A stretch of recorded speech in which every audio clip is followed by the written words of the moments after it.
അന്ന് ഹോസ്പിറ്റൽ കോറിഡോറിലെ തണുത്ത ഇരുമ്പ് ബെഞ്ചിലിരിക്കുമ്പോൾ അർച്ചനയുടെ കൈകൾ വിറക്കുന്നുണ്ടായിരുന്നു. ജനറേറ്ററിന്റെ നേർത്ത മൂളൽ ശബ്ദവും ഇടനാഴിയിലൂടെ തിടുക്കത്തിൽ ഓടുന്ന നേഴ്സുമാരുടെ പാദസ്വരങ്ങളും ഒഴിച്ചാൽ അവിടെ കടുത്ത നിശബ്ദതയായിരുന്നു. ഐസിയുവിന് പുറത്തെ ചുവന്ന ലൈറ്റിലേക്ക് നോക്കിയവൾ വീണ്ടും കൈകൾ കൂപ്പി. അമ്മയുടെ ഓപ്പറേഷന് ഇനി മണിക്കൂറുകൾ മാത്രം ബാക്കി.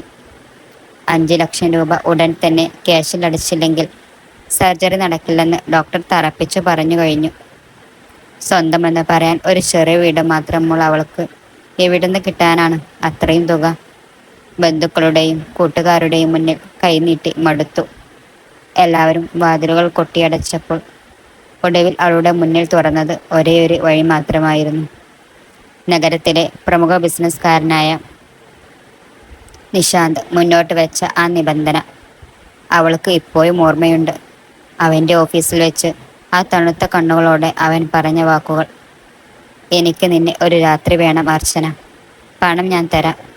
നിനക്ക് സമ്മതമാണെങ്കിൽ മാത്രം ഈ ചെക്ക് കൈപ്പറ്റാം. അമ്മയുടെ ജീവന് വേണ്ടി സ്വന്തം ആത്മാഭിമാനവും ശരീരവും പണയം വെക്കാൻ അർച്ചന ആ ആഡംബര ഹോട്ടലിൻ്റെ 405 നമ്പർ മുറിയിലേക്ക് നടന്നു കയറി.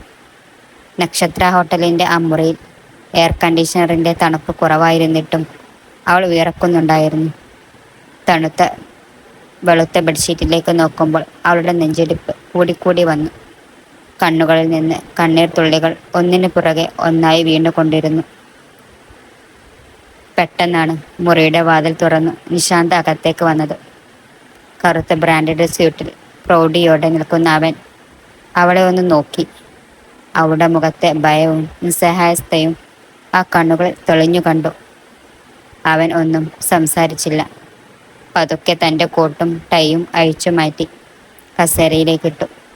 തുടർന്ന് ഷർട്ടിൻ്റെ ബട്ടണുകൾ ഓരോന്നായി അഴിച്ചുകൊണ്ട് അവൻ അർച്ചനയുടെ അടുത്തേക്ക് നടന്നു. അവളുടെ ശ്വാസഗതി വേഗത്തിലായി. പേടി കൊണ്ട് അവൾ കണ്ണുകൾ ഇറുക്കി അടച്ചു. അവളുടെ ശരീരം ഒരീര പോലെ വിറക്കുന്നുണ്ടായിരുന്നു. അവളുടെ തൊട്ടടുത്തെത്തിയ നിശാന്ത് വിറക്കുന്ന ആ മുഖത്തേക്ക് നോക്കി പതുക്കെ നിന്നു. അവളുടെ നെറ്റിയിലേക്ക് വീണു കിടന്ന മുടിയിഴകൾ അവൻ പതുക്കെ കൈവിരലുകൾ മാറ്റി ഒതുക്കി. ആ സ്പർശനം അവൾ വിചാരിച്ചതുപോലെ പരുക്കനായിരുന്നില്ല. പേടിച്ചതുപോലെ ഒരു മൃഗത്തെ പോലെയല്ല അവൻ പെരുമാറിയത്. അവളുടെ ശരീരത്തിൻ്റെ ഓരോ ഭംഗിയും ആ പെൺകുട്ടിയുടെ പവിത്രതയും അവൻ പതുക്കെ തൊട്ടുണർന്നു.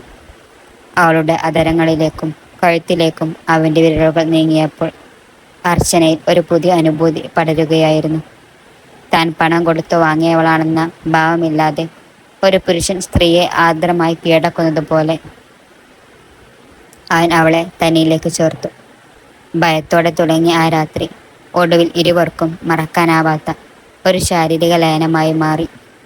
ആ രാത്രി മുഴുവൻ അവൻ അവളിലേക്ക് പടർന്നു കയറുകയായിരുന്നു. പിറ്റേന്ന് രാവിലെ സൂര്യപ്രകാശം ജനൽപ്പാളികൾക്കിടയിലൂടെ മുറിയിലേക്ക് അടിച്ചു കയറിയപ്പോഴാണ് അർച്ചന കണ്ണു തുറന്നത്. ശരീരം മുഴുവൻ ഒരു നേർത്ത വേദനയും തളർച്ചയും. നോക്കുമ്പോൾ നിശാന്ത് അരികിലില്ല. പക്ഷേ ബെഡിനടുത്തുള്ള ടേബിളിൽ 5 ലക്ഷത്തിൻ്റെ ചെക്കും ഒപ്പം ഒരു ചെറിയ കുറിപ്പും ഉണ്ടായിരുന്നു. വാക്ക് പാലിച്ചിരിക്കുന്നു. അമ്മയുടെ ഓപ്പറേഷൻ നന്നായി നടക്കട്ടെ. അർച്ചന വേഗം ഡ്രസ്സ് മാറി ഹോട്ടലിൽ നിന്നും ഹോസ്പിറ്റലിലേക്ക് ഓടി. പണം അടച്ചു. അമ്മയുടെ ഓപ്പറേഷൻ വിജയകരമായി കഴിഞ്ഞു. ദിവസങ്ങൾ കടന്നുപോയി. അമ്മ സുഖം പ്രാപിച്ചു വന്നെങ്കിലും അർച്ചനയുടെ മനസ്സ് ആ രാത്രിയിൽ തന്നെ തങ്ങി നിൽക്കുകയായിരുന്നു. നിശാന്തിൻ്റെ ആ സ്പർശനവും അവൻ്റെ ശ്വാസവും അവളെ വേട്ടയാടിക്കൊണ്ടിരുന്നു. വെറുമൊരു ശാരീരിക ബന്ധത്തിനപ്പുറം എന്തോ ഒന്ന് അവിടെ സംഭവിച്ചിരുന്നു എന്ന് അവളുടെ മനസ്സ് മന്ത്രിച്ചു. അമ്മ പൂർണ്ണ ആരോഗ്യവതിയായി 1 മാസം കഴിഞ്ഞു. ഒരു പുതിയ ജോലിക്കായുള്ള ഇൻ്റർവ്യൂവിന് പോയതായിരുന്നു അർച്ചന. നഗരത്തിലെ ഏറ്റവും വലിയ ഒരു കോർപ്പറേറ്റ് ഓഫീസിലേക്ക് അവൾ ബയോഡാറ്റയുമായി നടന്നു കയറി. 3 റൗണ്ട് ടെസ്റ്റുകൾ കഴിഞ്ഞു. ഫൈനൽ റൗണ്ട് ഇൻ്റർവ്യൂവിനായി MDയുടെ ക്യാബിനിലേക്ക് കയറാൻ പ്യൂൺ ആവശ്യപ്പെട്ടപ്പോൾ അവൾ നെഞ്ചിടിപ്പോടെ വാതിൽ തുറന്നു. അവിടെ വലിയൊരു കറങ്ങുന്ന കസേരയിൽ ലാപ്ടോപ്പിലേക്ക് നോക്കി ഗൗരവത്തിൽ ഒരാൾ ഇരിപ്പുണ്ടായിരുന്നു. അത് മറ്റാരുമായിരുന്നില്ല, നിശാന്ത്. അർച്ചനയെ കണ്ടതും നിശാന്തിൻ്റെ കയ്യിലെ പേന താഴെ വീണു. അവൻ ആകെ സ്തംഭനായി. ഓഫീസിലെ കണിശക്കാരനായ ബോസ് എന്ന മുഖം മാറി. അവൻ്റെ കണ്ണുകളിൽ ഒരു പരിഭ്രമം നിഴലിച്ചു. അർച്ചന, അവൻ പതുക്കെ വിളിച്ചു. ആ ശബ്ദത്തിൽ പഴയ തണുപ്പില്ലായിരുന്നു. അവൾ തല താഴ്ത്തി നിന്നു. ആ രാത്രിയിലെ ഓർമ്മകൾ രണ്ടുപേരുടെയും മനസ്സിലൂടെ മിന്നിമറഞ്ഞു. താൻ താൻ ഇവിടെ ജോലിക്ക് വന്നതാണോ? നിഷാദ് ചോദിച്ചു.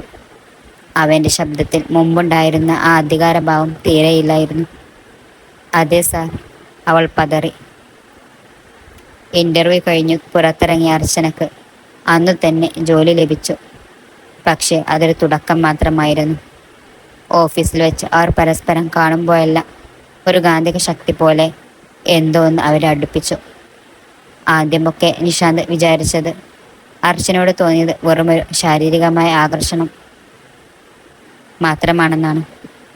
പണം കൊടുത്ത് സ്വന്തമാക്കാൻ പറ്റുന്ന ഒരു പെൺകുട്ടി. എന്നാൽ ഓഫീസിൽ വെച്ച് അവളെ ദിവസവും കാണാൻ തുടങ്ങിയപ്പോഴാണ് അവൻ അവളുടെ മറ്റൊരു വശം അറിഞ്ഞത്. അവൾ മറ്റുള്ളവരോട് സംസാരിക്കുന്നതും ആത്മാർത്ഥതയോടെ ജോലി ചെയ്യുന്നതുമെല്ലാം നിശാന്തിനെ ആകർഷിക്കാൻ തുടങ്ങി. അവൾ ഓഫീസിലേക്ക് വരുമ്പോൾ അവൻ്റെ കണ്ണുകൾ അറിയാതെ അവളിലേക്ക് നീണ്ടു. അവൾ മറ്റാരോടെങ്കിലും സംസാരിക്കുന്നതും ചിരിക്കുന്നതും കാണുമ്പോൾ അവൻ്റെ ഉള്ളിൽ ഒരു ചെറിയ അസൂയ മുട്ടിയിട്ടു. ഒരു ദിവസം രാത്രി ഓഫീസിൽ വലിയൊരു പ്രൊജക്റ്റിൻ്റെ തിരക്കിലായിരുന്നു എല്ലാവരും. കനത്ത മഴ കാരണം ബാക്കി എല്ലാവരും നേരത്തെ ഇറങ്ങി. ഓഫീസിൽ അർച്ചനയും നിശാന്തും മാത്രം ബാക്കിയായി. പെട്ടെന്നാണ് പവർ കട്ടുണ്ടായത്. ലൈറ്റുകൾ പെട്ടെന്ന് അണഞ്ഞു. പേടിച്ചുപോയ അർച്ചന ഇരുട്ടിൽ പെട്ടെന്ന് മുന്നോട്ട് നടന്നപ്പോൾ മേശയിൽ തട്ടി വീഴാൻ പോയി. എന്നാൽ ശക്തമായ 2 കൈകൾ അവളെ താങ്ങിപ്പിടിച്ചു. അത് നിശാന്തായിരുന്നു. ഇരുട്ടിലും ആ പരിചിതമായ ശ്വാസവും സ്പർശനവും അർച്ചന തിരിച്ചറിഞ്ഞു. നിശാന്ത് സാർ, അവൾ പതുക്കെ വിളിച്ചു. അവൾക്ക് മാറാൻ തോന്നിയില്ല. അർച്ചന, എനിക്ക് നിന്നോടൊരു കാര്യം പറയാനുണ്ട്. നിശാന്തിൻ്റെ ശബ്ദം ഇടറുന്നുണ്ടായിരുന്നു. ആ രാത്രി അതൊരു തെറ്റായ സാഹചര്യത്തിലായിരുന്നു. പണം തന്ന് നിന്നെ ഞാൻ സ്വന്തമാക്കാൻ നോക്കിയത് എൻ്റെ അഹങ്കാരം കൊണ്ടായിരുന്നു. പക്ഷേ അതിനുശേഷം എനിക്കൊരു നിമിഷം പോലും നിന്നെ മറക്കാൻ പറ്റിയിട്ടില്ല. അത് വെറുമൊരു ശാരീരിക സുഖം മാത്രമായിരുന്നില്ല അർച്ചന. നിന്റെ സാമീപ്യം ഞാൻ ജീവനേക്കാൾ ആഗ്രഹിക്കുന്നു. ഇത് പ്രണയമാണോ എന്ന് എനിക്കറിയില്ല. പക്ഷെ നീയില്ലാതെ എനിക്ക് പറ്റില്ല. മഴയുടെ പശ്ചാത്തലത്തിൽ ആ ഇരുണ്ട മുറിയിൽ വെച്ച് നിശാന്ത് തൻ്റെ ഉള്ളിലെ പ്രണയം തുറന്നു പറയുകയായിരുന്നു. അർച്ചനയുടെ കണ്ണുകൾ നിറഞ്ഞു. അവൾക്കും അവനോട് പ്രണയം തോന്നി തുടങ്ങിയിരുന്നു. പക്ഷേ സാഹചര്യങ്ങൾ അവളെ പിന്നോട്ട് വലിക്കുകയായിരുന്നു. വേണ്ട സാർ, പ്ലീസ്. നമ്മൾ തമ്മിൽ ഒരു ബന്ധവുമില്ല. അന്ന് നടന്നത് അത് കേവലം ഒരു കച്ചവടം മാത്രമായിരുന്നു. എൻ്റെ അമ്മയുടെ ജീവന് വേണ്ടി ഞാൻ വിറ്റതാണെന്നെ. അത് ഓർക്കാൻ പോലും എനിക്ക് താല്പര്യമില്ല. കരച്ചിലടക്കിക്കൊണ്ട് അർച്ചന പറഞ്ഞു. അപ്പോഴേക്കും ജനറേറ്റർ ഓൺ ആവുകയും ഓഫീസിലെ ലൈറ്റുകൾ തെളിയുകയും ചെയ്തു. വെളിച്ചം വീണതും അർച്ചന തൻ്റെ ബാഗുമെടുത്ത് താഴെ കൂടി. പെയ്യുന്ന കനത്ത മഴയത്ത് ഒരു കുട പോലുമില്ലാതെ അവർ റോഡിലൂടെ ഓടുമ്പോൾ നിശാന്ത് തൻ്റെ ഓഫീസിൻ്റെ ജനാലയിലൂടെ നോക്കി നിൽക്കുകയായിരുന്നു. പിറ്റേന്ന് ഓഫീസിലേക്ക് വരാൻ അർച്ചനയ്ക്ക് ഭയമായിരുന്നു. പേടിയോടെ ഓഫീസിലേക്ക് കയറി അവളോട് സഹപ്രവർത്തകയായ ശില്പ വന്ന് പറഞ്ഞു. അർച്ചന, MD നിന്നെ ക്യാബിനിലേക്ക് വിളിക്കുന്നുണ്ട്. എന്തോ വലിയ ഫയൽ കാണാനില്ലെന്ന് പറഞ്ഞ് പുള്ളി നല്ല ചൂടിലാണ്. അർച്ചനയുടെ നെഞ്ചിടിപ്പ് കൂടി. അവൾ പതുക്കെ നിശാന്തിൻ്റെ ക്യാബിൻ്റെ വാതിൽ തുറന്നു. ക്യാബിനിൽ നിശാന്ത് വളരെ ഗൗരവത്തിൽ ഇരിക്കുകയായിരുന്നു. ഇന്നലത്തെ ആ കാമുകൻ്റെ ഭാവമേ ഇല്ല. തികച്ചും പ്രൊഫഷണലായ ഒരു ബോസ്. ഈ പ്രൊജക്റ്റ് റിപ്പോർട്ടൊന്ന് റെഡിയാക്കണം. നാളെ ബാംഗ്ലൂരിൽ നിന്നുള്ള ക്ലയൻസ് വരുന്നുണ്ട്. മീറ്റിങ്ങിൽ നീയും ഉണ്ടാകണം. ഫയൽ അവളുടെ നേരെ നീട്ടിക്കൊണ്ട് നിശാന്ത് പറഞ്ഞു. അവൾ വേഗം ഫയലുമായി പുറത്തേക്ക് നടന്നു. അതിനിടയിലാണ് ഓഫീസിലെ അക്കൗണ്ട്സ് മാനേജറായ സിദ്ധാർത്ഥ് അർച്ചനയുടെ അടുത്തേക്ക് വരുന്നത്.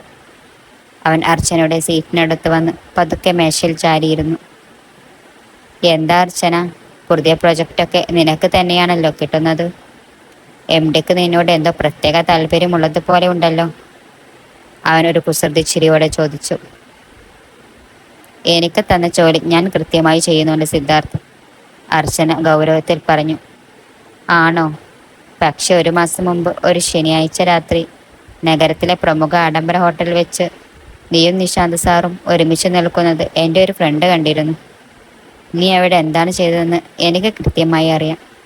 സിദ്ധാർത്ഥ് അവളുടെ കാതോരം വന്ന് പതുക്കെ പിറുപിറുത്തു. ആ വാക്കുകൾ കേട്ടതും അർച്ചന വിറക്കാൻ തുടങ്ങി. താൻ ബ്ലാക്ക് മെയിൽ ചെയ്യപ്പെടുകയാണെന്ന് അവൾക്ക് മനസ്സിലായി. നീ പേടിക്കണ്ട, ഞാൻ ആരോടും പറയില്ല.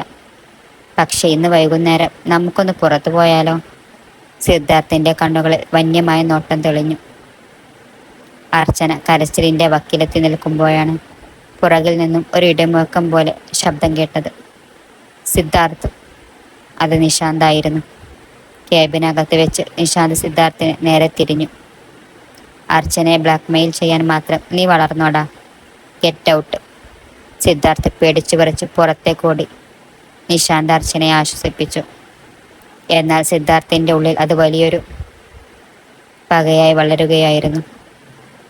അടുത്ത ദിവസങ്ങളിൽ കമ്പനിയുടെ ഏറ്റവും പ്രധാനപ്പെട്ട ബാംഗ്ലൂർ പ്രൊജക്റ്റിൻ്റെ രഹസ്യരേഖകൾ സിദ്ധാർത്ഥ് തന്ത്രപൂർവ്വം അർച്ചനയുടെ കമ്പ്യൂട്ടറിൽ നിന്നും ഒരു പെൻഡ്രൈവിലേക്ക് മാറ്റി. തുടർന്ന് ആ വിവരങ്ങൾ കമ്പനിയുടെ എതിരാളികൾക്ക് അവൻ ചോർത്തി നൽകി. പിറ്റേന്ന് രാവിലെ ഓഫീസിൽ വലിയൊരു ബഹളമായിരുന്നു. കമ്പനിയുടെ കോടിക്കണക്കിന് രൂപയുള്ള പ്രൊജക്റ്റ് എതിരാളികൾ സ്വന്തമാക്കിയെന്ന വാർത്ത നിശാന്തിനെ ഞെട്ടിച്ചു. IT ഡിപ്പാർട്ട്മെൻറ്റിൻ്റെ റിപ്പോർട്ട് കാണിച്ച് സിദ്ധാർത്ഥ് എല്ലാവരെയും മുന്നിൽ വെച്ച് അർച്ചനയെ കുറ്റപ്പെടുത്തി. അർച്ചന, തൽക്കാലം നീ ഓഫീസിൽ നിന്ന് മാറി നിൽക്കും.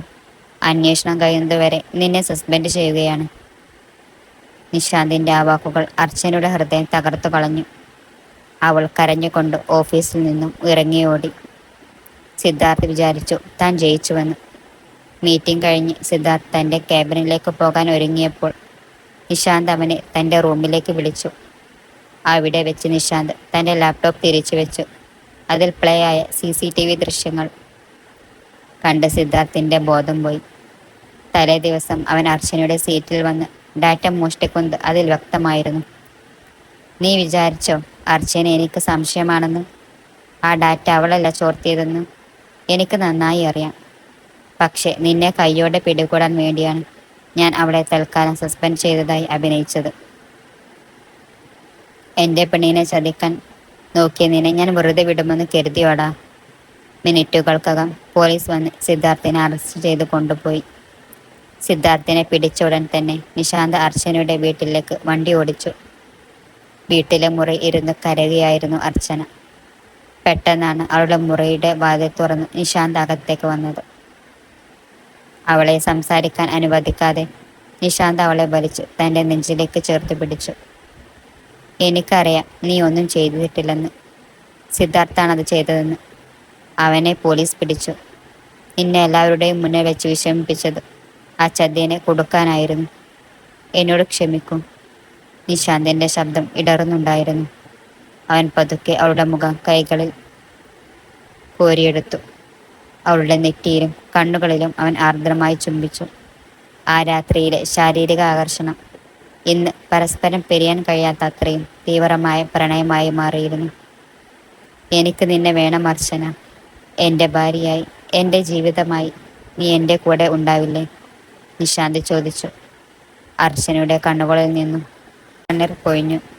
അവൾ അവനെ മുറുകെ പുണർന്നുകൊണ്ട് പറഞ്ഞു, ഇനി എനിക്ക് സാറിനെ വിട്ടിട്ട് എങ്ങും പോകാൻ കഴിയില്ല. മഴ പെയ്തു തോർന്ന ആ സന്ധ്യയിൽ അവരുടെ പ്രണയം പൂർണ്ണമാവുകയായിരുന്നു. ആഡംബര മുറിയിലെ ഒരു നിർബന്ധിത രാത്രിയിൽ നിന്ന് തുടങ്ങിയ അവരുടെ കഥ ഒടുവിൽ പരസ്പരം ആത്മബന്ധത്തിൻ്റെ സുന്ദരമായ ഒരു തുടക്കമായി മാറി.